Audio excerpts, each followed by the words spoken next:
আজকের এই ভিডিওটা শুধুমাত্র তাদের জন্যে যারা জীবনে কখনো না কখনো প্রচণ্ড সমস্যার মধ্যে থাকে, বা বলতে পারো জীবনে প্রায় সময়ই তাদের মধ্যে সমস্যা সৃষ্টি হয় এবং তারা চাইলেও সেই সমস্যা থেকে বেরিয়ে আসতে পারে না, এবং সেই সমস্যা চলাকালীন তাদের মধ্যে একটা হতাশা কাজ করে। এই ভিডিওটা শুধুমাত্র তাদের জন্যে। ভিডিওটা স্কিপ না করে পুরোটা দেখো, তাহলে বুঝবে জীবনের সমস্যা কেন আসে এবং তার সমাধান কি করে বার করা যায়। আজকে তোমাদের এই সমস্যার সমাধানটাই একটা ছোট্ট গল্পের মাধ্যমে তোমাদেরকে বোঝাবো, যাতে তোমাদেরও সেই সমস্যার সমাধানটা বুঝতে খুব ইজি হয়। তো চলো, অতিরিক্ত কথা না বাড়িয়ে সোজা আমরা পয়েন্টে চলে যাই, সোজা গল্পেটা চলে যাই। একটা গ্রামে একটা লোক থাকতো, একটা কৃষক থাকতো বলতে পারো। সে তার নিজের পরিবারকে নিয়ে প্রচণ্ড সমস্যার মধ্যে ভুগছিল।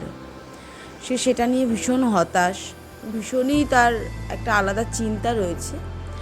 তো সেই কৃষক অনেকের কাছেই তার এই সমস্যার সমাধানের জন্য পরামর্শ চেয়েছে, কিন্তু কেউই তাকে একটা প্রপার সলিউশন দিতে পারেনি। তো হঠাৎ করেই সে এক বৃদ্ধার কাছে গিয়ে তার সমস্যাটা বলে, এবং সেই বৃদ্ধা তখন তাকে তারই পাশের গ্রামে এক স্বামীজির বা এক গুরুজির সন্ধান দেয়। তো উনি বলেন যে তুমি তার কাছে যাও, সে এখনো পর্যন্ত বহু মানুষের সমস্যার সমাধান করেছে, তাকে গিয়ে তুমি তোমার সমস্যা বলো, সেও কিন্তু তোমার এই সমস্যার সমাধান করবে। তো এটা শুনে কৃষক মনে একটু স্বস্তি পেল এবং সে কিন্তু চলে গেল। সে স্বামীজির কাছে গিয়ে বসলো। স্বামীজির কাছে গিয়ে তার সমস্যা বলা সত্ত্বেও স্বামীজি ধ্যানে ছিল।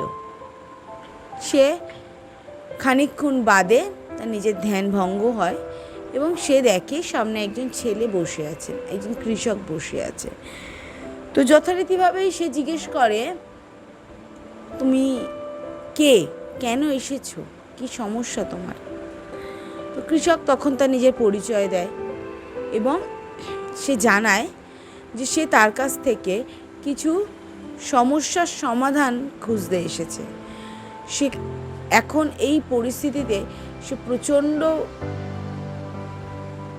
সমস্যার মধ্যে রয়েছে, যে সমস্যাটা থেকে সে চাইলেও বেরিয়ে আসতে পারছে না। তার পরিবার খুব অসুবিধার মধ্যে রয়েছে। সে এখন কি করবে সেটাই সে বুঝতে পারছে না। সে হতাশ অনুভব করছে নিজের মধ্যে। সে ভাবছে সেই বোধহয় একমাত্র যার এই পৃথিবীতে এত সমস্যা এবং এত হতাশা জীবনে। এই সমস্ত কথা শোনার পরে স্বামীজি বলল, আমি তো তোমাকে কোনোভাবে সাহায্য করতে পারবো না। এই কথাটা শুনে কৃষকটা একটু অবাক হলো, বলল, আরে সবাই তো বলল আপনিই পারবেন আমার সমস্যার সমাধান করতে, আর এখন আপনিই বলছেন যে আপনি আমার সমস্যার সমাধান করতে পারবেন না, তাহলে এবার আমি কোথায় যাব? তো তখন স্বামীজি বলল যে দেখো, সমস্যা যখন তোমার, সমাধানও তোমাকেই বার করতে হবে। হ্যাঁ, তবে আমি তোমাকে হেল্প করতে পারি, আমি তোমাকে সাহায্য করতে পারি সেই সমস্যাটা থেকে বেরিয়ে আসার জন্যে, বাট তার সমাধান কিন্তু আমি তোমায় করে দিতে পারবো না। তো এইটা শোনার পরে কৃষক তো প্রচণ্ড রেগে গিয়েছে, এবং রেগে গিয়ে সে সাথে সাথে কৃষকের ওপরে চিৎকার করে উঠেছে যে আমি একেই এত সমস্যার মধ্যে রয়েছি, আমার পরিবার এত প্রবলেমের মধ্যে রয়েছে, এত সমস্যার মধ্যে রয়েছে, তার মধ্যে আপনি আমার সাথে মশকরা করছেন।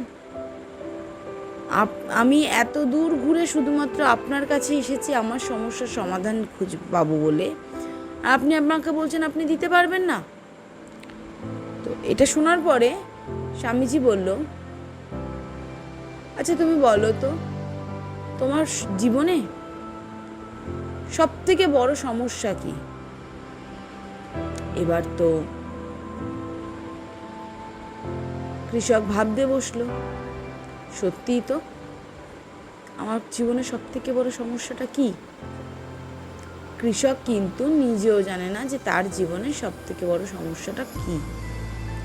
কিন্তু কৃষক, সে জানে সে এখন একটা প্রবলেমের মধ্যে রয়েছে, তাকে এই প্রবলেম থেকে কিভাবে বের হতে হবে।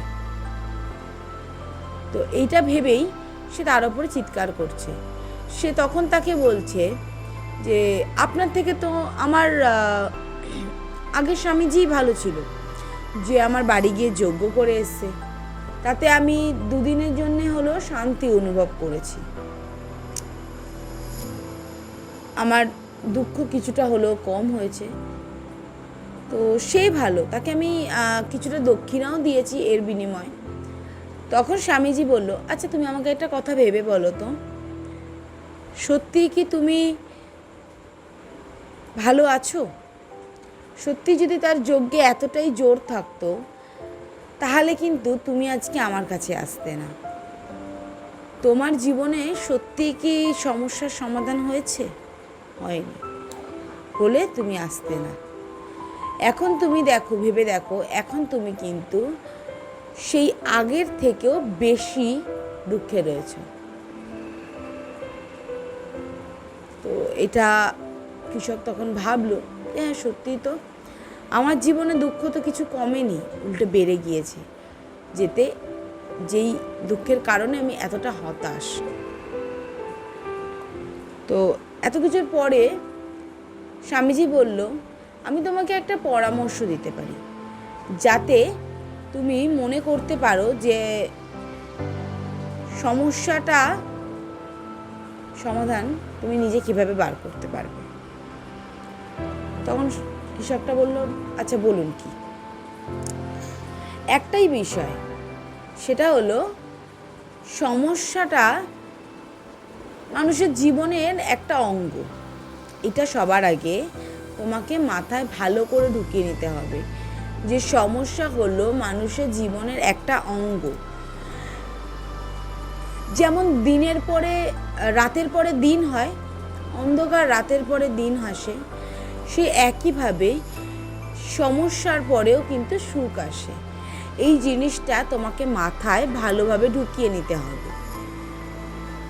যদি তুমি এই জিনিসটা একবার মনে করে নিতে পারো, তাহলেই দেখবে তোমার লাইফে সমস্যার সমাধান করাটা কতটা ইজি। আজকে তুমি একটা কথার উত্তর দাও, আজকে তোমার লাইফে ধরো কোনো সমস্যা নেই, কোনো অভিযোগ নেই, কিচ্ছু নেই, তুমি আরামের একটা জীবন লিড করছো, তুমি আরামের একটা জীবন যাপন করছো, তোমার কারোর ওপর কোনো অভিযোগ নেই, কিচ্ছু নেই, তুমি কি সুখী থাকতে পারবে? দেখবে এই জীবনটা যখন তুমি যাপন করতে থাকবে না, আস্তে আস্তে তোমার মধ্যে একটা বোরিংনেস কাজ করবে, তুমি বোর হয়ে যাবে এই জীবনটা থেকে। তখন তোমার মনে হবে জীবনে কোনো প্রবলেম নেই, জীবনে খালি সুখই সুখ। এই জিনিসটা তোমার এক সময় ভালো লাগবে না, তখন তুমি কিন্তু এই সমস্যাটাকে মিস করবে। মানুষের জীবনের একটা অঙ্গ সমস্যা।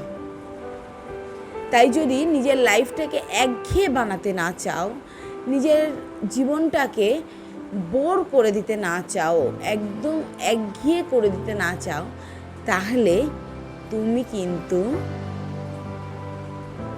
এই সমস্যাগুলোকে জাস্ট নিজের মন থেকে ছুঁড়ে ফেলে দাও। এটা মনে করবে যে এই সমস্যা যখন আছে, এই সমস্যা সমাধানের পরে যে সুখ রয়েছে, সেই সুখটা কিন্তু অমূল্য। এই সমস্যার পরে যে সুখটা আছে, সেই সুখটা কিন্তু প্রাইসলেস, সত্যিই অমূল্য। এটা যদি তুমি মনে করতে পারো, তাহলে দেখবে তোমার জীবনে সমস্যা বলে আর কিছু থাকছেই না। এই কথাটা বা এই জ্ঞানটা শোনার পরে কৃষকের মনে একটা স্বস্তি কাজ করলো। সে মনে মনে ভাবতে লাগলো যে কথাগুলো গুরুজি বলল, সেই কথাগুলো সত্যিই যদি তার জীবনে সে ঘটাতে পারে, তাহলে তার জীবনটা একটা অন্য মাত্রায় চলে যাবে। সে যদি এই প্রত্যেকটা জিনিস, এই প্রত্যেকটা জ্ঞান যদি নিজের জীবনে অ্যাপ্লাই করতে পারে, নিজের জীবনে সেই জ্ঞানগুলোকে ব্যবহার করতে পারে, তাহলে কিন্তু তার লাইফটা জাস্ট অন্য লেভেলে চলে যাবে। তার জীবনে যতই সমস্যা আসুক না কেন, সে আর হতাশা হবে না। তো এরকম সমস্যা যদি তোমাদের লাইফেও থাকে, তোমরাও কিন্তু মনে করো সমস্যা কিন্তু জীবনের একটা অঙ্গ। তাই জীবনে যেমন কোনো অঙ্গ বাদ দিয়ে আর একটার অঙ্গ নিয়ে চলা যায় না, সেরকমই সমস্যা বাদ দিয়ে জীবন কাটানো যায় না। সমস্যা থাকবে, তার সমাধানও থাকবে, এবং সমস্যার সমাধানের পরে একটা সুখের আনন্দ থাকবে, একটা সুখ থাকবে, একটা আনন্দ থাকবে। এই জিনিসগুলো কিন্তু প্রত্যেকটা মানুষের মধ্যেই থাকবে। তো এটা শোনার পরে কৃষক ভীষণই খুশি হয় এবং সে সেখান থেকে খুশি মনে, স্বস্তি মনে নিজের বাড়ি ফিরে যায়। তো মোরাল অফ দ্য স্টোরি এটাই যে সমস্যা হলো জীবনের একটা অঙ্গ। এটাকে সবসময় আমাদেরকে মনে রাখতে হবে। সমস্যা জীবনের বাইরে গিয়ে কিছু না। জীবনের বাইরে গিয়ে সমস্যাকে ভাবলে সেটা তোমার হতাশার কারণ হতে পারে। তাই জীবনের একটা অঙ্গ হিসেবে যদি তুমি সমস্যাকে ভাবো, তাহলে দেখবে তোমার লাইফটা জাস্ট চেঞ্জ হয়ে যাবে। তো আজকের ভিডিওটা কেমন লাগলো প্লিজ আমাকে কমেন্টে জানাতে ভুলবে না। আর যদি ভালো লেগে থাকে তোমাদের, কারণ আমার এই ভিডিওটা থেকে কিছু হেল্প যদি হয়ে থাকে, তো সেটাও আমাকে কমেন্টে জানাবে। ভালো লাগলে একটা লাইক করে দেবে এবং আমার পেজটাকে সাবস্ক্রাইব করে দিও, আমার ইউটিউব চ্যানেলটাকে সাবস্ক্রাইব করে দিও এবং পাশে থাকা বেল আইকনটা ক্লিক করে আমার সাথে থেকো, যাতে আমার প্রত্যেকটা ভিডিওর ফার্স্ট আপডেট তোমরা পাও। আর এরকমই যদি গল্প তোমরা আবারও শুনতে চাও, তাহলে সেটাও কিন্তু আমাকে কমেন্টে জানাতে ভুলবে না। তাহলে আমি তোমাদের জন্যে ঠিক এই রকমই গল্পের আকারে প্রবলেমগুলো সলভ করে দেবো। Thank you.